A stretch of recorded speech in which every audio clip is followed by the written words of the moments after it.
Hi, everyone, and welcome to a brand new show on the LL Sports TV network. It's called Bonded by Boxing, and it is my honor and pleasure to introduce to you all the protagonist of the Boxing Lowdown, aka he's my son, Daryl. Daryl from the Boxing Lowdown. Everybody give him a big digital round of applause. How you doing, Daryl? What's going on, man? What's going on? Feeling great to be here, man. Feeling really great to be here. Man. Really excited about getting on with the show. Pleasure. As I was telling the people, man, this is a brand new show. We're going to be doing this weekly.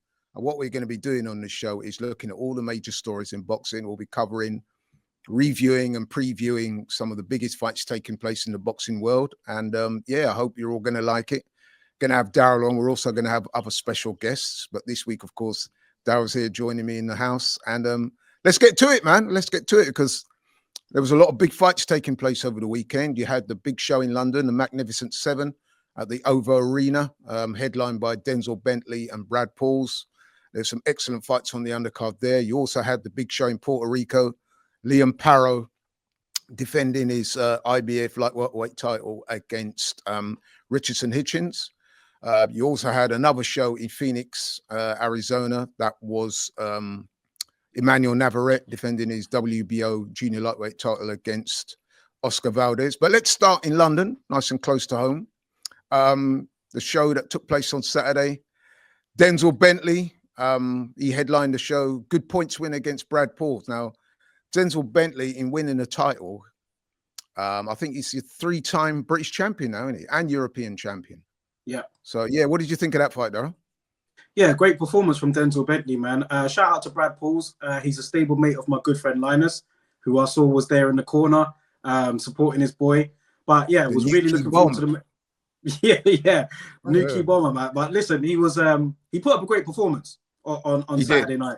I always had Denzel Bentley as the favorite. I just felt that, he's got more experience at that level. He's a top quality operator, Denzel Bentley. Yeah.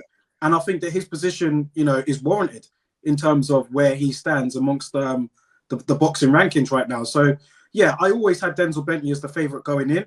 I think that Brad Pauls gave a great account of himself. He's got nothing to be ashamed of. And it's onwards and upwards for Denzel Bentley, man. I mean, he's now put himself in a great position for a shot at the title. And I'm just going to say it right now, man. I mean, the middleweight division is not that great. I mean, he's already had the shot at Aleem Kalouli and he was, came up short. But, Denzel Bentley, he's put himself in the frame to challenge for these title fights, man. And I think that, it's a very good points win over Brad Pauls. And, I think that his position is warranted. Yeah, definitely, man. I thought Denzel started off the fight really well. He took the first 3 or 4 rounds, no problem. Assumed what we call the real estate. He took the middle of the ring, boxed beautifully behind the jab, hurt Brad Paul a few times. And I must admit, in the early rounds, I was thinking, he's really asserting his dominance here. And this fight might be over early if Brad Pauls doesn't get his act together, because he was definitely getting outclassed earlier. There's no other way of saying it. But to be fair to Brad Pauls, as you said, Daryl, he dug in there. I think his corner might have read him the right act after about the 3rd or 4th round. And you could see slowly started inching into it. And around about halfway, man, he started pulling it back. I was thinking, my Brad Pauls is coming on, and hit Denzel with some pretty good shots and looked strong in there, man. He was coming on. But I think the turning point of the fight, I don't know what you think, Daryl, was the 10th round. I think Denzel Bentley hit him. I don't know if it was a left or right, but it caught him like bang, smack on the eye. Brad Pauls turned away. I'm not sure if it was a thumb in the eye or just a punch in the eye. But yeah, it affected Brad Pauls. He turned away briefly, looked in a bit of panic, as you would be if you'd just been hit in the eye like that. And from then on, man, Denzel assumed control again. So he ran out a winner in my eyes. I think I had it something like 1-1-7, 1-1-11, but that doesn't tell you the actual story of the fight. I thought it was much more competitive than the 1-1-7, 1-11 result that I had anyway. And I think he won it by one of the cards. I think another one had him 1-1-6, 1-1-10, and there was another closer one, 1-1-5, 1-1-3. But there was no doubt that Denzel was a winner. But as you said, it was a good fight. Yeah, no arguments there. I mean, yeah, I probably had it leaning towards 116, 110, including the knockdown as well. Obviously, that would give an extra point to Denzel Bentley. Yeah. But yeah, I thought that it was competitive throughout. So while they were conclusive, the scorecards, I felt that Brad Pauls gave a very good account of himself, man. And, he's at every level, he's been doubted. you know, and he's shown to come through. I think that this is probably his ceiling in terms of the level he can get to. But I thought that he gave a great account of himself, and there's nothing to be ashamed of for losing to Denzel Bentley, who's a top quality operator. Yeah, I'm sure, because what I think will happen now is that Denzel will try and go on to fight for a world title, and he'll probably give up certainly the British title, if not the British and European. And then I would imagine Brad Pauls will fight someone like a Nathan Heaney again or someone like that for the vacant titles. But yeah, onwards and upwards for Denzel. It looks like he'll get another shot at the world title. He'll probably be hoping that Hamza Shiraz can defeat Carlos Adames, and then they can have a unification fight in Britain. That's probably what he's hoping for. But yeah, good performance. Good fight. Congrats to both guys. On the undercard, there were some decent fights. Sam Noakes defended his, I think was he super featherweight title against it's junior lightweight. Yeah, junior lightweight. That's right. Yeah. Against what's the guy's name? Ryan Walsh, who's now 38 years old, but as tough as they come. Tough as nails, man. Yeah, Sam Noakes pretty much won all the rounds. But you know, credit to Ryan Walsh. He's 38 years old. He's clearly seen better days, but he hung in there. Yeah. There was times during that fight, man, where I was like, "Oh, the referee's gonna jump in there," and then he just didn't do it. But he's tough as nails. He is, man. Full credit to him. There was only one winner in that fight, of course. Yeah. It's one of those classic crossroads fight, isn't it? There's a guy on the way up, young guy, he's fighting a guy who's, you know, has reached his ceiling, plateaued out, and is probably on his way down, but he's got just enough to give the younger guy a decent fight, and that's what happens. But I do think that Sam Noakes won pretty much every round. Looked good, actually. I don't know if he's world class, but certainly domestic level, he's probably the best out there.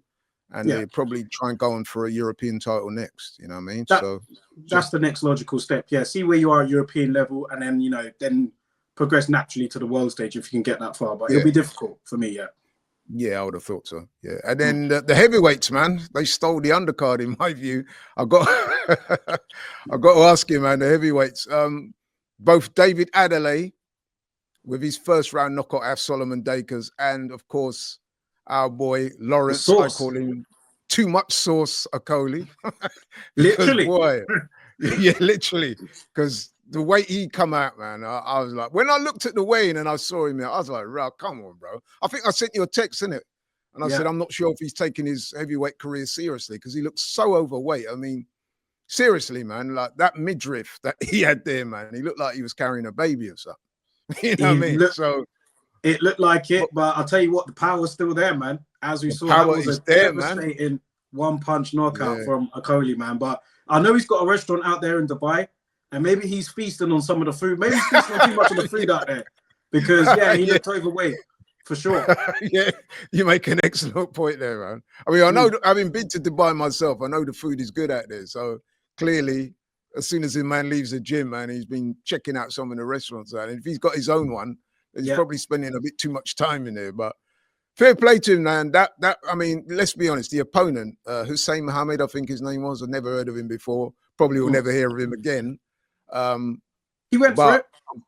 Yeah, he went for it. But Lawrence caught him with a big right hand, landed another shot, just missed. But then he landed a counter right when Mohammed tried to come back at him. He landed a counter right, laid him out. Very impressive punch. So tell me, listen, with Lawrence Okolie, right? Am I right in thinking this, that if the fight goes rounds, he may not impress, but when you got punching power like what he's got, I would imagine he's a big threat to any one of those heavyweights out there. What do you think? Yeah, I think so. His right hand was really cocked up to his chin. He was really ready to let that go. And you don't agree with me, but one fight I'd like to see him next on, because I could tell Okolie don't want to waste too much time. I would like to see him in. I know you're going to disagree, but throw him in there with Dillian Whyte. I know he's got a fight coming up soon, but throw him in there with Dillian Whyte. If he gets an impressive knockout win there, it's over a big name. You're getting a bit of money in the bank, and then you can move on to like another big name, and then all of a sudden you're heavyweight, you could be fighting someone else. So I think I hear that. Okolie, I'd like to see him in with Dillian Whyte, but I know that the heavyweight division is thriving right now at every single level. So whoever Okolie goes in with, that's recognizable. I think he's got a chance to make a decent payday. Whether he can go all the way to the top, though, that's yet to that remains to be seen. I doubt it, but you know, I'm not gonna. I don't know. But yeah, there's so many names in heavyweight that he could fight. I would like to see that as a next step for him. Yeah, man. I mean, listen, I wouldn't argue with that. But you know what I would like to see, right? And tell me what you think about this. I would like to see Lawrence Okolie in with David Adeleye. Now, David Adeleye was coming off a pretty, how can I say, chastening loss to Fabian Wardley earlier in the year. He'd had a lot to say, David Adeleye, against Fabian Wardley prior, but he couldn't back it up. He was soundly beaten. Like I said, it was a bit of a chasing experience for him. A lot of people writing him off. So coming into the fight he had on Saturday with Solomon Dakers, who's an unbeaten heavyweight from going into that fight anyway, from Birmingham, a prospect himself. A lot of people saw this as a fight that Adeleye, if he's going to make any impression on the heavyweight division, he had to win. I saw a few people picking against him. He was favourite, but there was quite a few people who know this stuff that was picking Solomon Dakers to outpoint him. So I was very interested in that fight. You will know, Daryl, because I've had conversations with you before. I'm not the biggest fan of the way Adeleye carries himself sometimes. But that being said, on Saturday, you know what I mean? He delivered, man. There's no other way of putting it. I mean, first round knockout, not only a first round knockout, but a one punch knockout, left hook, superb punch, cleaned out Solomon Dakers. Solomon Dakers didn't know what day it was, you know what I mean? And fair play to Adeleye, man. So yeah, he's definitely up the ante. And like you said, Daryl, the heavyweight division at the moment, man, is absolutely cooking. I mean, just this country alone, look at some of the fighters we got in the heavyweight division. You got Joshua and Fury. You've got Dubois, obviously, world champion. You've got so many fighters underneath that. You've got Joe Joyce. You've got Adeleye. Lawrence Okolie. You've got Lawrence Okolie. You've got Fraser Clark. You've got Chisora, Fabio, Johnny Fisher. Chisora. Yeah, man. You know what I mean? The belt is, sorry, the fighters at that weight, man. There's so many to choose from. So yeah, let's do it, man. So what do you think about that? Adeleye versus Lawrence Okolie. I reckon that fight could happen down the road as well, because they're both obviously managed and promoted by Frank Warren. So it's an easy fight to make. But I could see that happening down the road. Easy fight to make. I think that it makes sense as well in terms of where they both are. That was a morale boosting win for David Adeleye. Great one punch knockout win, scrambled his brains. And I think that with Okolie, I like that fight. The build up would be pretty entertaining, I reckon, as well. Both men can talk. So yeah, I'm in favor of that fight. And you can't really go that wrong in the heavyweight division, really. If you pick the right matchup, it's going to be, you know, if we got a thriving heavyweight division, then boxing as a whole wins. So for me, I wouldn't argue that fight. I've said Dylan White, but there's loads of other names you could put. Man, I mean, as I said, look, I'll just read you out some of the heavyweights in this country alone, just to give you an example of what I'm talking about. You got Daniel Dubois, obviously WBA champion, or is he IBF? IBF champion. He's a champion of the world. So obviously he's the number one at the moment in terms of rankings. You got Tyson Fury. We all know about Tyson Fury. You got AJ, you got Fabio Wardley, Joe Joyce, Dillian White, Yui Fury, Moses Italmo, Johnny Fisher, Derek Chisora, Fraser Clark, David Adeleye, Lawrence Okolie. You know what I mean? There's so many potential matchups there. You know what I mean? And what about Lawrence Okolie or David Adeleye versus Johnny Fisher? That's a great fight. You know what I mean? Yeah, will Johnny Fisher take it? I don't know. Probably not. Probably maybe. Not. I guess, yeah. I mean, we'll see. And obviously, there's one I know that I know that you in particular, Moses Italmo. That's the one, man, isn't it? For me, he's the young up and coming star. He just needs the right fights. But yeah. So yeah, that was a great bill, the one in London. Moving over now to Puerto Rico. Australia's Leon Parro defending his light welterweight belt, IBF light welterweight belt, against America's Richardson Hitchens, unbeaten. Coming into this fight, a lot of people thought it was going to be a close, hard-fought fight. A lot of people thought that Parro would win. A lot of people thought that Hitchens would win. In the end, Hitchens, he won a decision, boxed really well. I saw the fight, the delayed broadcast. He lost the first couple of rounds, but once he settled into a groove, once he got the jab and the right hand going, yeah, he won quite clearly. One of the judges went against him. I don't know why that was, because he won it clearly. That's ridiculous. Yeah. Again, Hitchens, I've got to be honest. I said this to you off camera, Daryl. Don't like the way he conducts himself sometimes, very sort of arrogant and loud, and some of the stuff he says a bit crass, to be honest. But you've got to give the man his due. He went in there and he done it. Fair play to him. Yeah, absolutely. Yeah. I mean, he got the job done. And going into this fight, it was one of those where whoever you found picking Liam Parry, you'd find the next person picking Hitchens, right? So it was that sort of fight going in there, the fights that we want to see. And yeah, Hitchens stuck to his game plan. He did what, most of us felt were his keys to victory. He executed it and he won the fight. So, at the end of the day, you got to take your hat off to him in that sense. If you like him or not, I guess. But, he did his thing. So, yeah, I mean, it matters not whether I like these guys or not. It's about what they do inside the ring. I mean, like I said, personally, I'm not a fan of the way he conducts himself. I found him a bit repugnant and obnoxious. What do you like about him? I just find a lot of that stuff that he comes out with, I don't find it entertaining. Trash talking can be entertaining if it's done with a bit of humor and a bit of class. But I found some of his stuff pretty crass and just a bit repugnant, I mean, shouting all the time, and nah, not for me. And I thought he's not really my type of person, but you got to give him his credit. He gone to Puerto Rico. He took the title of Paro. Paro took the title of Subriel Matias. He's now taken the title of Paro. So fair play to him. And he'll go on to, I'm sure, look for some big fights. I know he's talking about Tiafimo. He's talking about Devin Haney. So yeah, I'm sure they'll get him a big fight back in New York where he's come from. So yeah, all good. And I just wanted to mention very quickly, because we're wrapping up, the last big fight over the weekend was a rematch between Mexico's Emmanuel Navarrete and Oscar Valdez for the WBO junior lightweight title.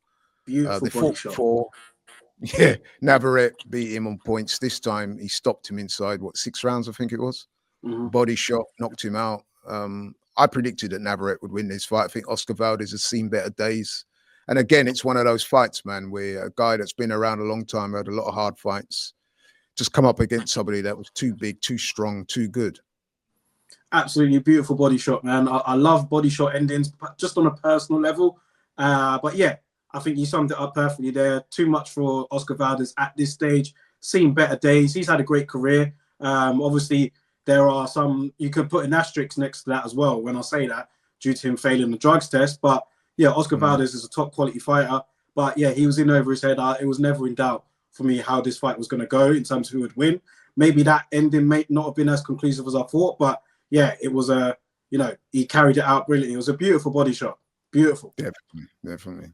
And just quickly, because we're going to end the stream soon, your performance of the weekend. Oh, performance of the weekend.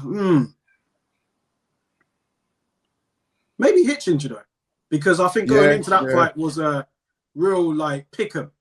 And he went out there and he did his job and he won conclusively. So might not have been the most entertaining, but I think in terms of performance, I think maybe I'd give it to him. Won a world title over there in Puerto Rico.